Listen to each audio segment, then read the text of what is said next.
Hey, but a victory royale is 110 points, I believe, there if you get at least 10 eliminations. So Yes. in a good spot. And so they, again, that's within striking distance. That's really good. And now we get to see Black Panther's kinetic armor used against the henchmen. Didn't want to take much damage from them, you know. They can deal a lot if you're not expecting it, but Trap, they don't want to go anywhere near that. Wanted to use that as much as he could.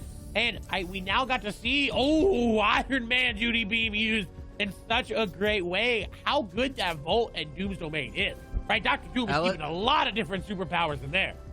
Yeah, and you're seeing already, okay, at the 1 minute mark, that means Outcast's Trap will have another unit beam ready to roll. So keep an eye on the timer on your bottom right. Yes, he does get tagged himself, but now he's going to have the opportunity to retort, but the discussion could be closed very quickly. This debate right now, as Trap and Good Guy Nani are kind of separated for this moment now. Trap is going to have to be on the defense, and he only has about 3 seconds for the unit beam to come back online, and that could be the thing that saves him, but he goes ahead. He gets an 80 tag against Haz, and gets the knock, and the sniping comes through. No, where was Saf in that fight? Saf, it just leaves Haz all by himself to go through with that one. Yeah, but he's still here. He's still around putting down the damage. He can still get involved, but there's a third party coming through. A little Metro Classic trying to come through there with the Shockwave, but not going to be able to do it. And the edits are just too much. The dance going to come out as well. Good guy Nani just feeling himself, right? He says, you know what, we're going to take down this team. And Thor's Mjolnir strike is going to rain down from the heavens above and get a nice damage. And that stops them from pushing. That gives them a time to heal back up. I mean, Nani going Nani and throwing down the Thor's hammer. And hey, that's a full retreat from that duo. They are out of here. They don't want to deal with that at all. They're going to go ahead and back up and look for that super suit because they don't want to have any business dealing with Trap and Good Guy Nani, who had a really great run last night in the DreamHack stage as well. So feeling those vibes, seeing that, you know, back-to-back competitive opportunities are keeping a lot of our Fortnite players' tools very sharp, Clay. Oh, but not as sharp as that beam, my good guy Nani, with the Uni beam as well. He got both eliminations, and they came to play. And it's just going to be an awkward situation because he's going to try to disengage. But look at this, he's building up because he has Silver Surfer's board. He's not worried about fall damage. It may still be on a little bit of a cooldown there, but should be up. Nani should be able to find him. And look, Uni Beam gonna come out. Iron Man Uni Beam so strong, and the long distance snipe. This player trying to get out, but could not. Good guy Nani is getting all the eliminations today. Come on, Clay, just one time for me, brother.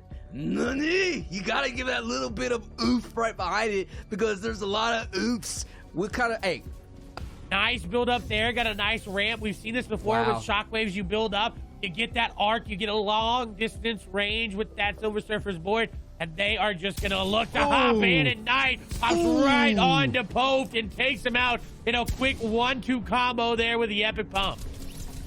Talk about a 1-2 punch ending with a KO knockout.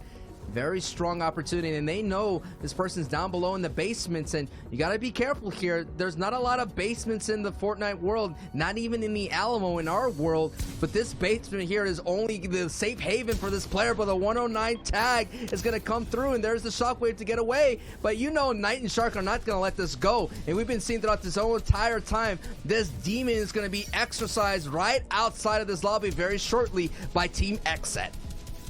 And they took him out quickly and effectively. They can rotate in the zone and not really have to worry about this zone damage. They've got 4 floppers there on Knight, a med kit.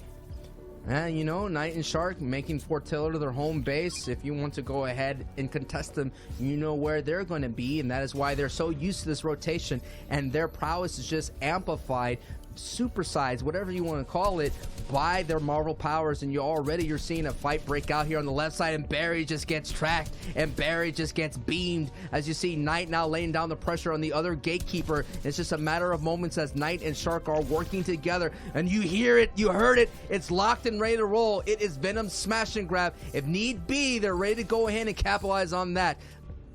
Okay, I was wondering, where was Barry's teammate? Why did not Knight and Shark find him? This guy was chilling in a tree, and before you know it, they had heard the signal of the Silver Surfboard as Syph was trying to get away for that brief moment, but it could be a matter of GG's right here for this player, as time is but a factor, and when you got Team X set repping the set right. Oh, okay, wait a minute, slow it down, pump their brakes, Sancho. GG's is not ready to go away in this fight, and he just gets a big monster tag and a knock there on Knight.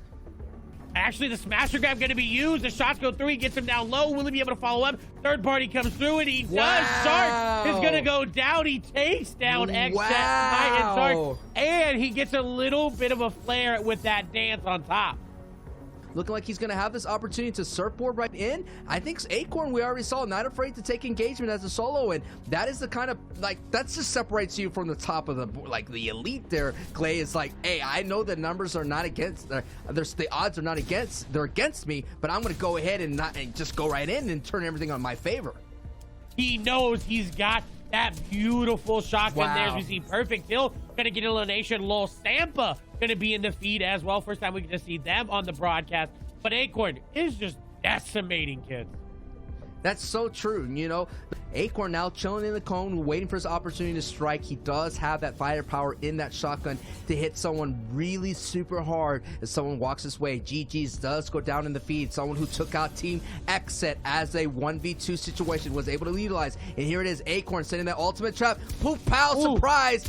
Gets that 140 tag on Kosis. And that is what I was talking about. Acorn now is going to have the ability to get some refresh there, get that moment to breathe, and more importantly, get 5 points on the leaderboard. It was a perfect execution. You heard me react because I thought he wasn't going to be able to get it, but the piece control there was so perfect. He missed that initial shot, but followed up beautifully, and that's what separates him and Jock from some of these players. They are just that much better at finding eliminations that get away from them, using these powers to their chance to get these eliminations. But that doesn't mean that any of these players are bad by any means. They are way better than B for sure. And they are outperforming a lot of them, their previous records as well in Marvel Knockout Cups and other tournaments as well. So it is so good to see players like Mashed Potato 6934 doing very well here with Crunchy. I mean, hey, might be this combination of a crunchy mashed potato being true in this match right here.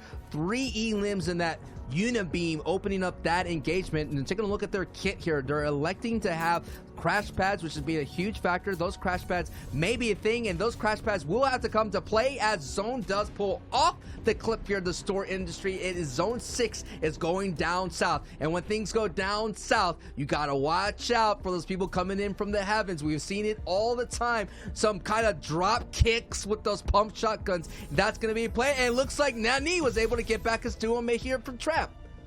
There's no way he was able to pick up the reboot card and get it there. What is very, very good for a lot of these players is almost all of them have prioritized Silver Surfer's board. But they will be able to get back up Stark Industries' big hill that was brought in by Tony midway through that season.